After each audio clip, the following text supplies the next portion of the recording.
Welcome to my channel Crazy Knowledge Shorts. Makar Sankranti essay. Makar Sankranti is a popular festival in India. On this day, people take a holy dip in river and thanks the god sun.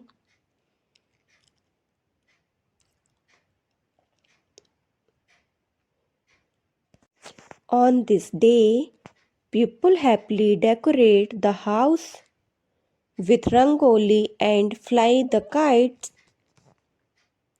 It is celebrated in 14th and 15th January in many states with different names.